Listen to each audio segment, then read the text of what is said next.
BFM Business. Focus PME. Vincent Touraine. La DAF externalisée, DAF pour Direction administrative et financière des entreprises. C'est l'une des expertises phares de RKT Consulting. Pour en savoir un peu plus, Kevin Rakoto Malala est notre invité. Bonjour. Bonjour Vincent. Vous êtes gérant fondateur de RKT Consulting. Merci d'être avec nous dans Focus PME. Tout d'abord, comment vous est venue l'idée de créer RKT Consulting? C'était en 2022, tout récemment. Oui, tout à fait. Alors, pour tout vous dire, depuis tout petit, je rêve d'entreprendre. Ah, d'accord. Et quoi de mieux qu'un cabinet d'expertise comptable pour commencer l'aventure et accompagner des rêveurs comme moi dans la réussite de leur projet. Donc vous avez réalisé votre rêve. C'est ça, j'essaie de en quelques mots, d'accord.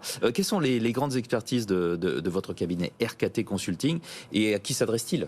Alors RKT Consulting est un jeune cabinet d'expertise comptable et de commissariat aux comptes. Et nous avons à cœur de développer des missions de direction administrative et financière externalisée, aussi appelée DAF externalisée, car ça consolide notre place de bras droit auprès des chefs d'entreprise.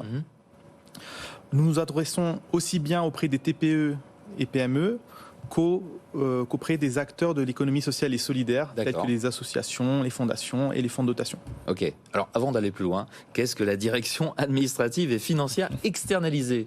Alors, c'est un terme qui est effectivement très vaste, mais pour faire simple, au sein du cabinet, nous l'articulons autour de 4 grands axes. Donc, premier axe, la gestion de la trésorerie, car le cash, c'est le nerf de la guerre.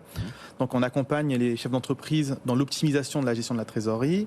On peut les accompagner pour la recherche de financement ou encore dans le placement des excédents de trésorerie. Deuxième axe, ça va être l'établissement de reporting qui va permettre donc aux dirigeants d'avoir les informations au bon moment pour pouvoir prendre les meilleures décisions derrière. Troisième axe, ce sera la structuration des procédures internes de l'entreprise. Donc on va viser à sécuriser et à optimiser les flux, notamment à travers 3 grandes phases de l'entreprise, en phase de démarrage, en phase de forte croissance et enfin en phase de restructuration. Et le quatrième axe? Et le quatrième et dernier axe, c'est un peu transverse aux précédents axes, qui est la digitalisation. Donc on va moderniser l'appareil de l'entreprise en aidant le chef d'entreprise à choisir les logiciels, les déployer, voire même former, accompagner les salariés en interne pour l'utilisation. Et pourquoi cette DAF externalisée est-elle si importante pour vos clients? Alors cette fonction est très importante car d'une part, ça permet de l'éclairer et de le rassurer afin qu'il puisse se projeter dans cet environnement économique qui est de plus en plus complexe et mouvant. Et d'autre part, ça lui permet également de mieux s'armer pour éviter de se retrouver en situation de cessation des paiements, pour qu'il ne puisse pas faire face à ses dettes à un instant T.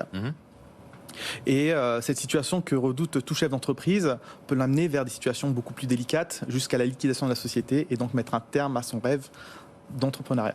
D'accord, entretenir le rêve d'entrepreneur, encore et toujours. Alors, vous êtes tout au début de votre histoire, j'avais dit, création récente, 2022.